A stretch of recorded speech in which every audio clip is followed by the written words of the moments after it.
सो ये एक और आसना है, ये मेरा कर्नाटका का लोगों के लिए, मैं कन्नಡ में बोलूंगी. ಇದಕ್ಕೆ ನಾವು ವೃಕ್ಷಾಸನ ಅಂತ ಹೇಳ್ತೀವಿ, ಟ್ರೀ ಪೋಸ್. ಸೊ ವೃಕ್ಷಾಸನ ಇಂದ ನಿಮ್ಮ flexibility, strength, core strength, leg strength ತುಂಬಾ ಇಂಪ್ರೂವ್ ಆಗುತ್ತೆ. ಹಾಗೂ ನಿಮಗೆ ಬ್ಯಾಲೆನ್ಸ್, ಕೋಆರ್ಡಿನೇಷನ್ ಎಲ್ಲವೂ ತುಂಬಾನೇ ಹೆಲ್ಪ್ ಆಗುತ್ತೆ. ಆಮೇಲೆ ನಿಮ್ಮ ಲೆಗ್ಸ್ ಕೂಡ ತುಂಬಾ ಫರ್ಮ್ ಆಗುತ್ತೆ. ಸೊ ಇವಾಗ ನಾವು ಮಾಡ್ತೀವಿ ವೃಕ್ಷಾಸನ. ಸೊ ಕಾಲ್ನ ತೆಗೆದು ಇಲ್ಲಿ ಇಟ್ಕೊಳ್ಳಿ, ಸ್ಟ್ರೇಟ್ ಆಗಿ ನಿಂತ್ಕೊಳ್ಳಿ, ಬ್ಯಾಕ್ ಸ್ಟ್ರೇಟ್ ಆಗಿರ್ಲಿ. ಇದು ನಿಮಗೆ ಎಸ್ಪೆಷಲಿ ನರ್ವಸ್ ಸಿಸ್ಟಮ್ ಕೋಆರ್ಡಿನೇಷನ್ಗೆ ತುಂಬಾನೇ ಹೆಲ್ಪ್ಫುಲ್ ಆಗುತ್ತೆ. ನಿಮಗೆ ಆಲ್ಸೋ ಕಾನ್ಸಂಟ್ರೇಷನ್ ಬರುವಂತಹ ಒಂದು ಆಸನ. ನೀವು ಒಂದು ಪಾಯಿಂಟ್ ನ ನೀವು ನೋಡ್ತಾ ಇದ್ರೆ ನಿಮಗೆ ಅವಾಗ ಆ ಬ್ಯಾಲೆನ್ಸು, ಕೋಆರ್ಡಿನೇಷನು, ಕಾನ್ಸಂಟ್ರೇಷನು ತುಂಬಾ ಚೆನ್ನಾಗಿ ಇಂಪ್ರೂವ್ ಆಗುತ್ತೆ.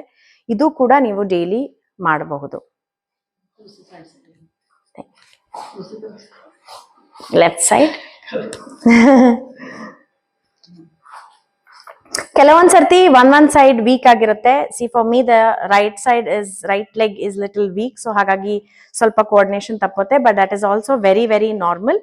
ಸಮ್ ಸೈಡ್ಸ್ ತುಂಬಾ ಸ್ಟ್ರಾಂಗ್ ಆಗಿರುತ್ತೆ, ತುಂಬಾ ಕೆಲವು ಸೈಡು ನಮಗೆ ವೀಕ್ ಆಗಿರುತ್ತೆ.